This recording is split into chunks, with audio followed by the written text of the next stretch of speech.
What's up sa inyo guys? For today's video, dahil matagal-tagal tayong hindi naka-upload, mangunguha kami ng aninikad at uulamin namin. Kaya tara, samahan nyo kami. So ayun na nga guys, sinimulan na nga ni Ivy maghanap ng aninikad. Dapat maghinahinay ka lang maglakad dito guys kasi para makakita ka. Ayan na nga, nakakita na nga si Ivy ng dalawa. Minsan nagtabi-tabi lang tong mga aninikad dito guys. At ayun na nga, nakakita pa nga siya ng isa. At so ayun na nga, may nakita nga akong star dito guys. Star ng buhay ko. Required talaga dito guys na dapat magjowa kayo pag pumunta kayo dito para magpakita yung mga aninikad. As you can see naman guys, sobrang dami talaga ng aninikad dito sa dagat namin. Nalilibog na kami kung saan ang uunahin namin pagkuha. Yung iba nagpapanggap lang ng bato at yung iba naman ay nagpapanggap ng damo. Mapagkunwari kasi itong mga aninikad dito sa amin. At kung kaya wala kayong ulam, pumunta lang kayo dito sa lugar namin. Siguradong ulam kayo pag mamayang gabi. Maganda talaga manginas dito guys sa amin, lalo na paghapon. Lumalabas talaga yung mga aninikad. Minsan nangangalabit pa sa yung tiil para mahuli sila. At dapat maghinok-hinok ka lang talaga para makita mo yung mga ibang nagpapanggap lang.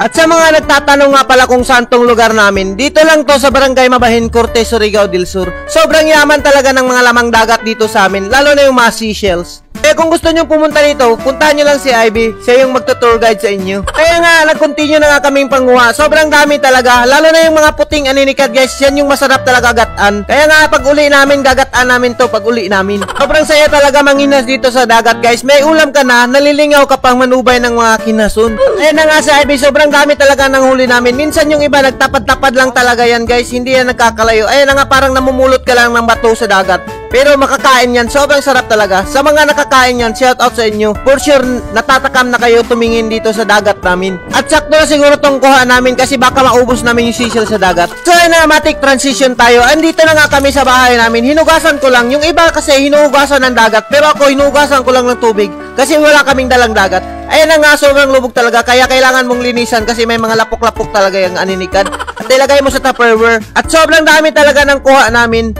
At ayun nga, lagyan mo na nga ng lamas. At yung hindi nakakalam guys, gagataan pala namin tong aninikad namin. Naghiwa na nga kami ng Bombay para ang inyong relasyon ay biglang tumibay. Sinunod ko na nga yung kamatis. Naghiwa na nga ako ng kamatis para ang inyong relasyon ay maging matamis. Ang sarap talaga ng buhay dito sa probinsya guys. At ayun na nga, naghiwa na nga ako ng atsal. Yung atsal talaga yung nagpapasarap sa ginataan. So ayun na nga, pag naghiwa nga pala kayo guys, required talagang nakangiti kayo para maging masarap talaga yung luto nyo. Ayan o, pag dinulit sa kamera. At ayun na nga yung rabbit namin, kahit gabi na gumagala pa rin. Baka gusto nitong isagol to sa ginataan. Sobrang sarap pa naman nito lutuin. At ayun na nga, sinabuan ko na nga ng konting tubig. At ayun na nga, nilagay ko na nga yung Coco Mama na gata kasi hindi na ako nagkagod. Kasi sobrang kapoy na talaga, galing ng dagat. Sobrang init pa. Kaya bumili na lang ako sa tindahan. At ayun na nga, sinagol ko na nga yung Bombay, yung kamatis at yung atsal. At para lalong sumarap, kailangan mong kamayin lang yan para mas lalong manuot yung sarap. At ayun na nga, naghaling na nga ako at tinakang ko na. Antayin ko na lang yan sumubo para ilunod na yung ibang lamas. At ayun nga, nilagyan ko ng nantagan para bumango naman yung luto namin. At ayun na nga, hinugasan na nga ni Ivy yung kalamunggay. Yung kalamunggay talaga guys, kailangan yan para humaba ang yung buhay. At ayun na nga, hinimay-himay niya na nga para hindi natin makain yung laman ng kalamunggay. Alam namin na naiinggit na kayo sa luto namin, kaya pumunta na kayo dito sa dagat namin. Kaya nga pala guys, itong kalamunggay guys, ito talaga yung required pag naggagata kayo ng mga pagkain. Kasi sobrang sarap talaga nito pag ginagataan nyo. Ayun na nga guys, sumubo na nga yung ginataan ko guys, kaya sobrang sarap tabal talaga tignan. At so yun na nga guys, tinimplahan ko na nga ng asin. Kailangan mong padaanin sa siko mo yung asin para mas lalong sumarap.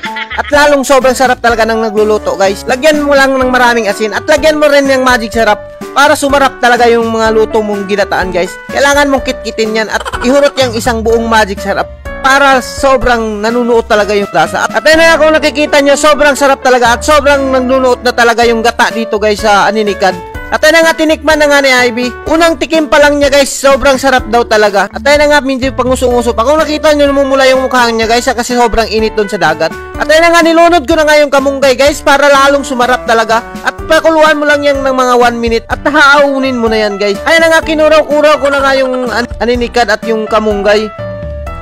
At so ayun na nga guys, luto na nga guys. Kailangan mo lang haunin yan at ilagay mo sa plato. Yung malaking plato nga pala yung nilagyan namin guys para ubos talaga at wala nang hukad-hukad utro. Kung nakikita nyo naman guys, sobrang ang sarap talaga at sobrang bango pa dahil sa tangad. For sure naglalaway na kayo sa bahay nyo ngayon guys na sobrang dami talaga ng aninikad. At ayun na nga, kumain na nga kami. At kailangan mo lang tuhilin niya ng arpeler para makuha mo yung unod niya guys. Tipunin mo lang at kainin mo agad. At so ayun na nga guys, hanggang dito na lang. At kung naglalaway kayo, pumunta lang kayo dito sa dagat namin. Manghinas kayo, libre lang talaga manghinas dito. At siya nga pala guys, shout out kay Kevin De La Peña from Cebu City. Sobrang dami ng aninikad dyan sa Cebu. At sa mga walang mga dagat na may aninikad, pumunta lang kayo dito. Hanggang dito na lang, and that's with all. Thank you.